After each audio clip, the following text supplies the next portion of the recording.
Et voici, on se retrouve donc pour une aide sur l'exercice 114, voilà. Donc là, on attaque un vrai exercice compliqué, complet, avec l'utilisation d'une fonction intermédiaire, c'est-à-dire qu'on va utiliser une première fonction pour pouvoir s'aider pour nos résultats. Donc ben voilà, c'était compliqué, j'espère que vous êtes accrochés, que vous avez essayé de faire les questions indépendamment, et puis moi je suis là un petit peu pour vous aider par rapport à ça. Donc on y va, on attaque avec l'exercice petit 1, avec la question petit 1, on vous donne une fonction g et on vous demande donc de déterminer g'.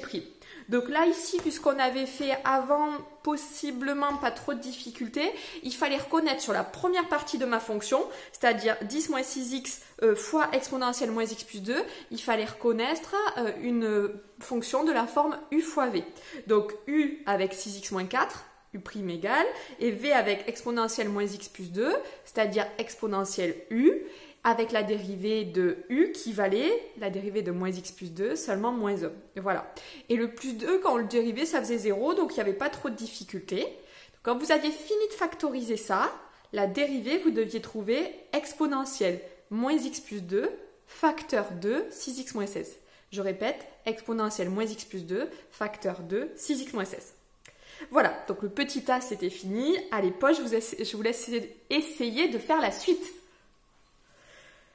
Allez, petit b, donc on vous disait dresser le tableau de variation. Donc, pour dresser le tableau de variation, il fallait étudier le signe de la dérivée que vous aviez juste au-dessus. Donc pour ça, c'était une fonction affine fois une fonction exponentielle. La fonction exponentielle, c'est toujours strictement positif. Je m'en fiche, tant mieux.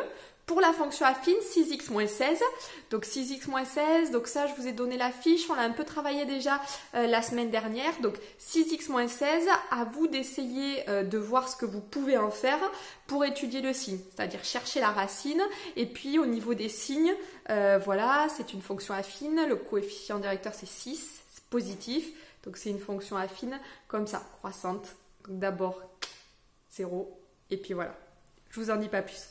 Allez, pause. Donc vous en déduisez facilement le tableau de variation, pas de souci. Et là, on vous demandait de calculer g de 2. Bon, bah très bien, on calcule g de 2, il n'y a pas de difficulté. Et cette fois-ci, on vous disait d'en déduire le signe de g' de x sur l'intervalle 0,5, 3. Alors, normalement, sur 0,5, 3, vous avez votre fonction. Elle commence environ à 33. Ensuite, elle diminue jusqu'à moins 1,08. Et ensuite, elle réaugmente jusqu'à moins 0,94. Donc, ce qui se passe au niveau du signe, c'est qu'elle part de 33. Tac, elle touche 0 en 2. Et ensuite, elle est négative. Et puis, elle passe pas dans les positifs puisque je vois qu'en 3, je suis toujours en négatif.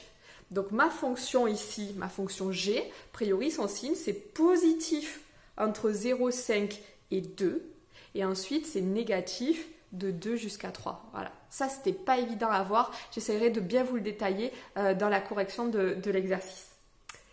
Allez, on passe à la suite. Donc, petit 2, je vous laisse mettre en pause, essayer de travailler le petit 2.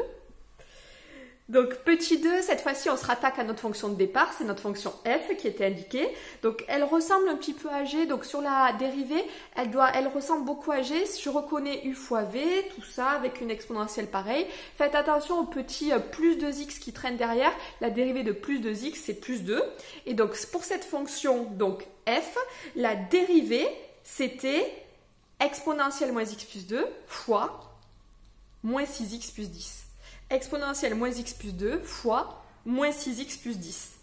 Et là, je ne sais pas si vous l'avez vu, j'espère, mais en fait, la fonction que vous obtenez, c'est la fonction g du début de votre exercice. Donc, si je résume, votre f', c'est égal à g. Et donc, pour dresser le tableau de variation de f, vous allez donc devoir étudier le signe de f'. Mais f', c'est g. Donc, vous devez donc étudier le signe de g. Or, vous l'avez fait dans votre dernière question. G, vous savez qu'il est positif de 0,5 jusqu'à 2 et puis il est négatif de 2 jusqu'à 3 puisqu'on s'arrêtait à 3. Et donc ça vous permettait d'obtenir les variations de f. Et en obtenant les variations, on voyait facilement où était le maximum dont on vous parle de la question petit d. Voilà, j'espère que je vous ai aidé un petit peu. N'hésitez pas que lorsque vous irez voir la correction, d'essayer de mettre pause et d'essayer de le faire par vous-même, ce serait bien. Je vous souhaite bon courage.